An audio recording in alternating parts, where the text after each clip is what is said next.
ছাদে তালা দিয়ে নামার জন্য পেছন ঘুরতেই চমকে উঠলাম। হাতের ডান পাশে সিঁড়ির শেষ মাথার ছাদের দেয়াল ঘেঁষে কে যেন একটা বসে আছে।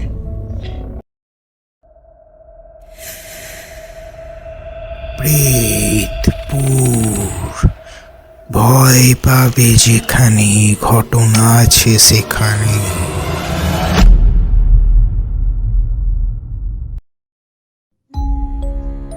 ওয়েলকাম বন্ধুরা, কেমন আছো সবাই?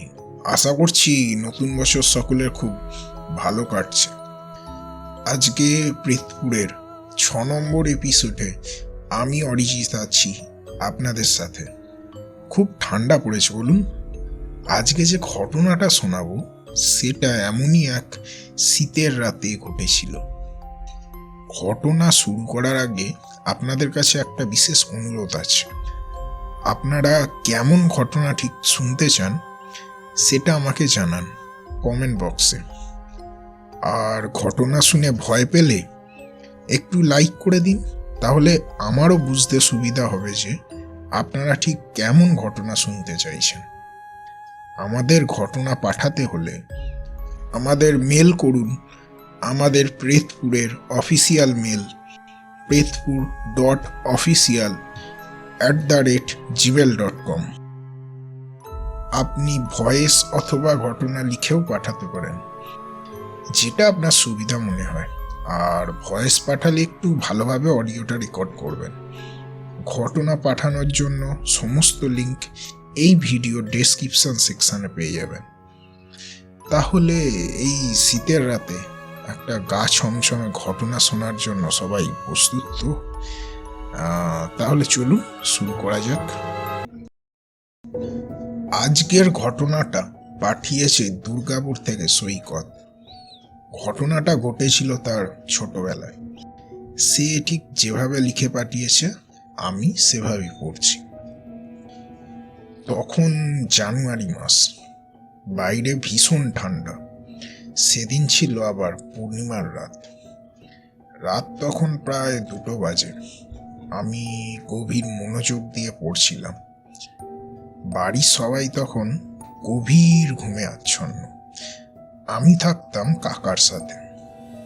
কাকার তখনও বিয়ে হয়নি, তাই আমি আর কাকা ছিলাম বলতে পারো বন্ধুর মতো। সব রকমের গল্প ছিল আমার কাকার কাছে। আমি গল্প শোনার লোভে কাকার সাথে থাকতাম। কাকা সেদিন ঘুমিয়ে পড়েছিলেন আর আমি পড়ছিলাম রাত জেগে।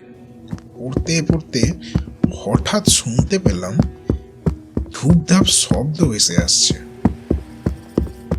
আমি ভাবলাম কোথা থেকে আসছে। তারপর খেয়াল করে দেখলাম আমাদের উপরে ছাদ থেকে আওয়াজটা আসছিল। বিকেলবেলা আমরা ছাদে খেললে যেমন শব্দ হয় ঠিক তেমন ছিল শব্দটা।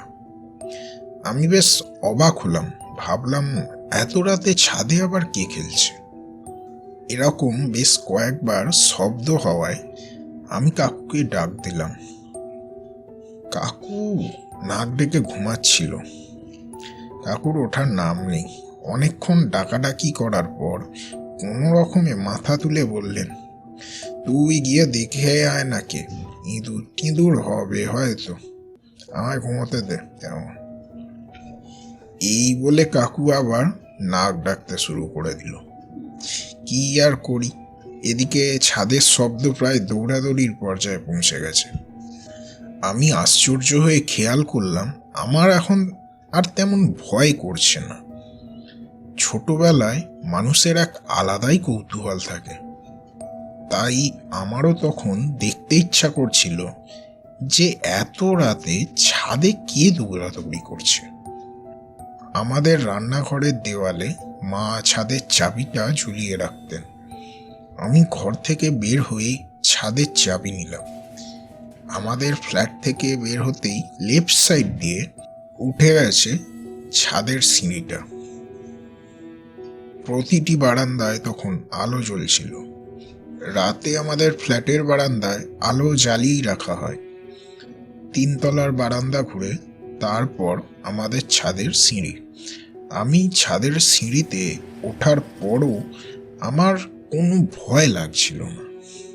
3 তলা থেকে ছাদের দরজা দেখা যায়, বন্ধ দরজা, তালা দেখা যাচ্ছে, তবে ছাদে শব্দ করছে কে?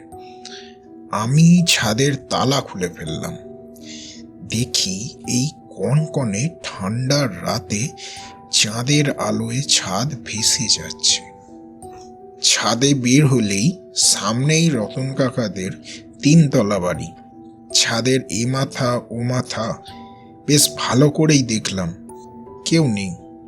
আমি বেশ অবাক হলাম, তাহলে শব্দটা করলো কে? জলের ট্যাঙ্কির ওপর দেখলাম, না, কেউ নেই। প্রত্যেক কোণায় দেখলাম, না, কেউ তো নেই। এবার কিন্তু আমার গা কেমন ছমছম করে উঠল। আশেপাশের বাড়িগুলোর দিকে বেশ কয়েকবার তাকিয়ে আমি নিচে নেমে গেলাম। ঘরে এসে ঢক ঢক করে 2 গ্লাস জল খেয়ে নিলাম। এমনিতেই আমি বারবার টয়লেট যেতে হবে বলে রাতের বেলা জল কম খেতাম, কিন্তু সেদিন তেষ্টা যেন আর মিটছিলই না। 2 গ্লাসের জল শেষ করার মুহূর্তে আবার সেই ধূপধাপ শব্দ ভেসে এলো। আমি এবার গ্লাসটা রেখে উঠে পড়লাম।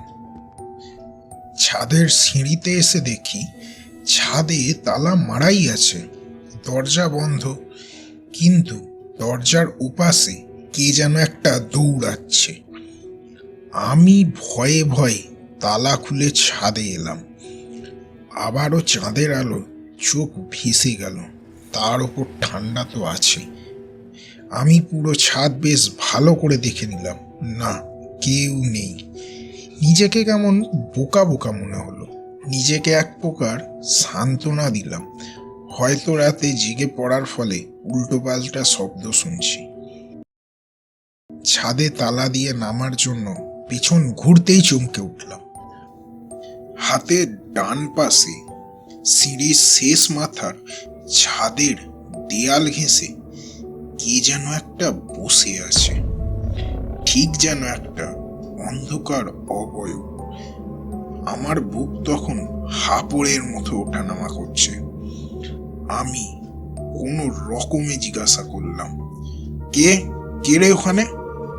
হালকা আলোয় স্পষ্ট দেখা যাচ্ছে 2 হাঁটুর মাঝে কে একটা মাথা রেখে যেন বসে আছে। ছোট্ট শরীরটা দেখে 8-10 বছরের বাচ্চা বলেই মনে হলো। আমি কানে তখন কিছুই শুনতে পাচ্ছি না, চোখেও ভালো করে দেখছি না, শুধু তাকিয়ে আছি সেদিকে। হঠাৎ যেন আমি প্যারালাইজ হয়ে গেছি মনে হলো, আর জোরে চিৎকার করে জিজ্ঞাসা করলাম, কে রে, কে ওখানে? এভাবে কয়েকবার চেঁচিয়ে জিজ্ঞাসা করার পরই সে মাথাটা তুলল। সে মাথা তুলে আমার দিকে তাকালো। এবার ভয়ে আমি চমকে উঠলাম। ঠিক যেন জাপানি ভূতের সিনেমায় দেখা 8-9 বছরের একটা ছেলে আমার দিকে হাঁটু থেকে মুখ তুলে তাকালো। বড় বড় দুটো চোখ, আর চোখগুলো কি বলবো, সেখানে কোনো চোখের মনি নেই, পুরো কালো অন্ধকার সেখানে, আর সমস্ত মুখ কেমন ফ্যাকাশে হয়ে আছে। অনেকক্ষণ জলে ভিজলে চামড়া যেরকম ফ্যাকাশে হয়ে যায়, ঠিক তেমন। আমি কাঁপতে কাঁপতে আরো জোরে চিৎকার করলাম, কে কে রে তুই? ছেলেটি কোনো উত্তর দিল না, শুধু একটি হাত আমার দিকে বাড়িয়ে দিল। আমি ভয়ে তখন গায়ের সমস্ত শক্তি জোগাড় করে দিলাম দৌড়। সেই মুহূর্তে কিভাবে যে নিচে নেমে এলাম বলতে পারবো না। সিঁড়ি থেকে নেমে আমার আর কিচ্ছু মনে নেই। যখন চোখ খুললাম তখন দেখি আমি বিছানায় শুয়ে আছি। আমার বাবা, মা, কাকু আর একজন ডাক্তার আমায় ঘিরে আছেন। বাবা কাকুকে বকছেন আমাদের কেন ভূতের গল্প শোনায় রাত জেগে। মায়ের হাতের ফাঁক দিয়ে আমার চোখ যখন দরজার কাছে গেল, তখন আবার চমকে উঠলাম। ছাদে দেখা সেই ছেলেটি দরজার কাছে দাঁড়িয়ে আছে। আমার চোখাচোখি হতেই সে আবারও তার ডান হাতটা আমাকে বাড়িয়ে দিল। সঙ্গে সঙ্গে আমি আবার জ্ঞান হারালাম। তারপর আমাকে অনেকদিন হাসপাতালে থাকতে হয়েছিল। কিন্তু আশ্চর্যের বিষয় যে সেই রাতের পর ওই ছেলেটিকে আর কোনোদিনও আমি দেখতে পাইনি। সেই রাতে অবশ্য আরেকটি ঘটনা ঘটেছিল। সেটি হলো আমাদের পাশের বাড়ির সেই রতন কাকু, তিনি মারা গিয়েছিলেন। ভালো মানুষ হঠাৎ নাকি কি একটা দেখে ভয় পেয়েছিলেন। তার নিথর দেহটি যেন ফ্যাকাশে হয়ে গিয়েছিল। আর অদ্ভুত ব্যাপার, তার চোখগুলি ঠিকরে বেরিয়ে আসছিল, যেন কোনো কিছু দেখে তিনি খুব ভয় পেয়েছিলেন। ডাক্তার বলেছিলেন ম্যাসিভ কার্ডিয়াক অ্যারেস্ট। হঠাৎ কোনো কিছু দেখে আতঙ্ক হলে নাকি এরকম ঘটে।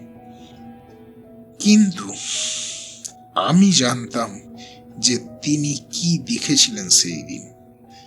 আমি শুধু একাই তাকে দেখিনি। সে লেখাটা একটু অগোছালো হয়ে গেছে, তুমি একটু গুছিয়ে বলো। আরো কিছু জানার থাকলে নিচে ফোন নাম্বার দিলাম, কল করতে পারো। থ্যাংক ইউ সৈকত, এরকম একটা ভয়ানক এক্সপিরিয়েন্স আমাদের সাথে শেয়ার করার জন্য। আজকের ঘটনা তো শেষ হলো, তা আপনাদের কেমন লাগলো জানিয়ে ফেলুন আমাদের কমেন্ট সেকশনে। কতটা ভয় পেলেন আজ? আর আপনার সাথেও কি এরকম কিছু ঘটেছে? তাহলে অবশ্যই আমাদের পাঠিয়ে দিন আমাদের ইমেল আইডিতে। আর আপনি জানেন এবার আপনাকে কি করতে হবে। এক্ষুনি লাইক, শেয়ার আর সাবস্ক্রাইব করে ফেলুন আমাদের চ্যানেল। তাহলে ঘটনা আরো মানুষের কাছে আমরা পৌঁছে দিতে পারব। আজকের এপিসোড এখানেই শেষ হলো। দেখা হচ্ছে আবার একটি সাংঘাতিক এপিসোডে। ততক্ষণ ভালো থাকুন, সুস্থ থাকুন আর প্রেতপুরের সঙ্গে থাকুন।